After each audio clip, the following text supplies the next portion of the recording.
konteks umum pembelajaran bahasa Arab di perguruan tinggi, tekankan bahwa pembelajaran formal memiliki keterbatasan waktu dan praktik sehingga diperlukan ruang pembinaan non formal. Nah, itulah yang disebut dengan MLA seperti itu. Nah, itu paragraf yang pertama. Kemudian yang paragraf kedua, ya. Paragraf kedua, jelaskan pentingnya bi'ah lingkungan berbahasa. Jelaskan pentingnya bi'ah lughawiyah, jelaskan pentingnya komunitas bahasa, jelaskan pentingnya pembiasaan praktik berbahasa Arab. Nah, di sini di setiap paragraf disarankan untuk masukkan teori atau jurnal yang relevan, buku bisa juga ya. Nah, itu paragraf kedua. Kemudian paragraf ketiga, masuk ke konteks lokal. Nah, ke konteks lokal itu maksudnya apa?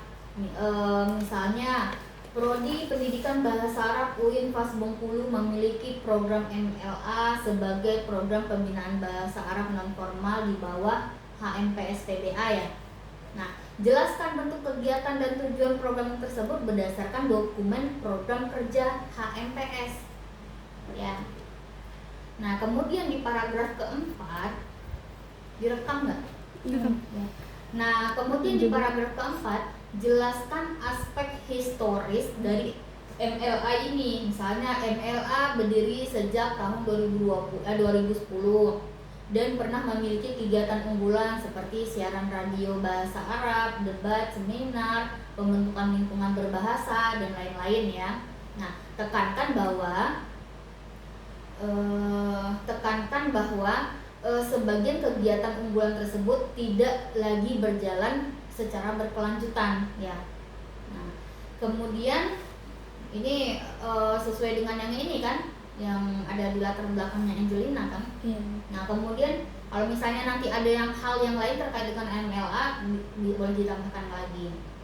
Nah, kemudian paragraf kelima, berarti ini harus berdasarkan wawancara ya, ya kan? Misalnya kegiatan yang tidak berjalan berdasarkan wawancara siapa gitu kan, ya kan. Kemudian paragraf kelima, sajikan data empiris, misalnya dari 152 mahasiswa yang aktif hanya 20 sekian yang hadir misalnya, hitung persentasenya berapa persen dari 152 agar lebih kuat lebih valid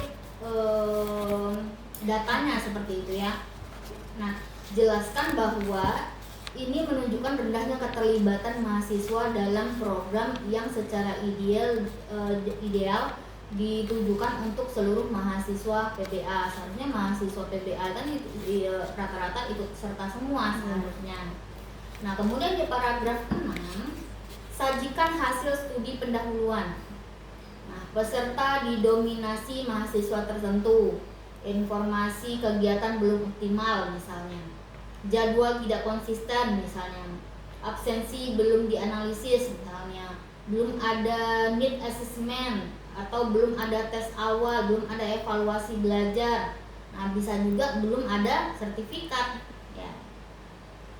Nah, kemudian paragraf ke-7, kaitkan masalah tersebut dengan CIPP ya. Jelaskan bahwa masalah tidak hanya terletak pada hasil, tetapi juga konteks kebutuhan, input sumber daya, proses pelaksanaan, dan produk atau capaian. Nah, baru paragraf kelima, sajikan riset gap penelitian sebelumnya tentang MLA masih lebih menekankan pengelolaan atau pelaksanaan, belum mengevaluasi secara komprehensif menggunakan CIPP misalnya ya. Kemudian paragraf ke-7 baru tutup dengan alasan penelitian. Tegaskan bahwa penelitian ini penting untuk memberikan gambaran objektif rekomendasi pengembangan MLA ya. Jadi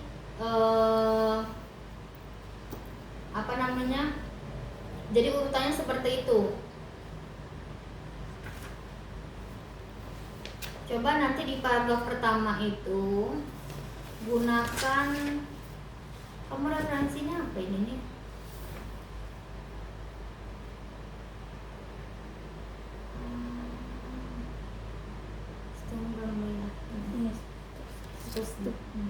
Lebih apa namanya? Polin sama Riponton ya.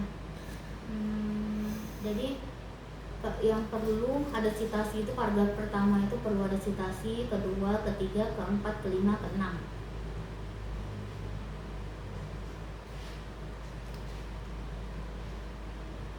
Sebenarnya udah bagus latar belakangnya, tapi belum tajam seperti itu. Dan di latar belakang itu tidak perlu terlalu banyak teori umum ya.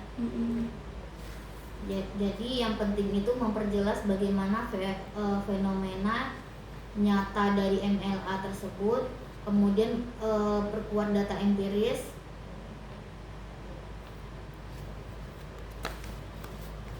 ya. Nah, itu untuk bab 1. Itu kan dulu.